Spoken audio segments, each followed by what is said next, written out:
Okay, we're going to look at confidence intervals. This is kind of a weird thing for students to think about. You can never be 100% of anything. And I know you think you can, but you can't. So if I asked you, what do you think the average in the population of the United States, people that prefer Facebook, okay, something like that. Well, you could go out and you could get a sample, but you're never going to get that true exact value, right? Because you can't sample everybody. So you try to get a good representative sample, and what you do is you come up with a point estimate, which in this case would be our sample mean. So we use a point estimate to estimate our population parameter. And we hope we do a good job. And so what we say is, well, let's put it in this interval that we have a level of confidence, okay, within this interval that we believe the population parameter, in this case, the population mean, will fall within that interval. All right, so in other words, if we say, well, I'd kind of like to have 95% confidence, then that says if you go out and you get a sample 100 people, we would expect 95 to fall within where the true population mean would be located. Okay, so we're looking at an interval here. Typically, we call these confidence intervals. And a confidence interval, as you've heard of these before, plus or minus. If you ever remember political polls, well, this person's ahead plus or minus 3 points. That's the same thing.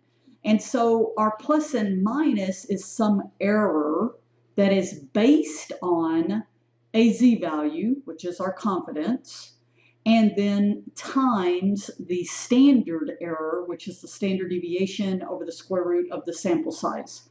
So as you can see, if you go out and you get a sample mean, all you have to do is subtract it from the error, add it from the error, and that gives you your interval. Now, the reason this picture looks this way is I'm looking for the area in the middle. Remember that all probabilities add to 1.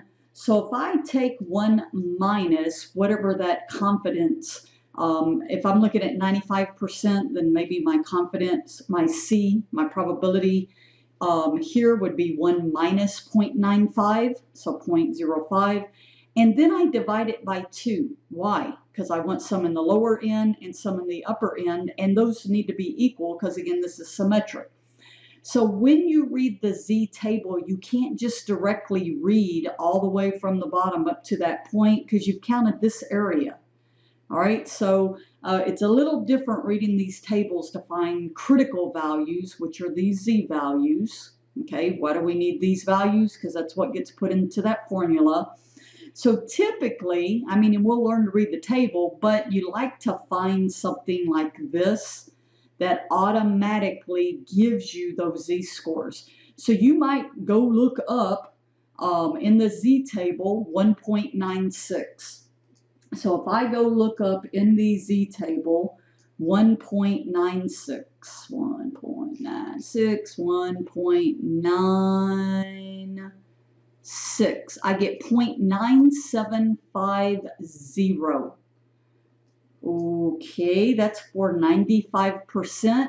Well, remember, you're adding all the way up to here. So you're adding the middle 95%, plus you're actually adding that little piece here, which would be 0.05 divided by 2. So that's that other 2.75%. All right, but again, it's kind of nice to have this little cheat table here because it just makes it very quickly to find these values. But the problem is what if I asked you to do a 97%? Well, that's not in here. So you still need to know how to read the table. Then I always wondered, you know, we always say you go out and you get a sample. Well, how many do I sample? When do I know when to stop? Well, if you're actually looking at to estimate a population mean, there's a formula. And N, sample size, equals whatever your confidence, once again, so 95%, 1.96 would go in there, times your standard deviation divided by however much error. That would be like your plus and minus 3 points. Okay, and then you Multiply the top, then divide by the error, and you square it, and that gives you your sample size. Just another note, when you get a sample size, we always round up and get one more. So even if it's 87.002, you still would round up to 88, okay, just on the sample size. Okay, what do we do when we have a small sample? This actually is going to be a different table. The whole idea of the confidence interval is the same. The only difference is your critical value now is based off of a t distribution. So you're going to see there's another table, a t table. But notice the error, everything's the same, the critical value times, but now it's the sample standard deviation divided by the square root of the sample size. But still the confidence interval is the same. So you're going to see on these, in fact, this table, most students like it a little easier to read, is you look up what's called the degrees of freedom. All the degrees of freedom is the sample size minus 1. That's all the degrees of freedom is the sample size minus 1. So if I have a sample of 15, then I'm looking at 14. Then if I'm looking at a confidence interval, okay, so like area in 2 tails, this would be my confidence interval for 0.95, 95%. And then I just go straight down there and I would get my t critical value. So as you're going to see, this is a different table. So we have 2 tables now. We have the z and then the t. And the t table is typically for small samples.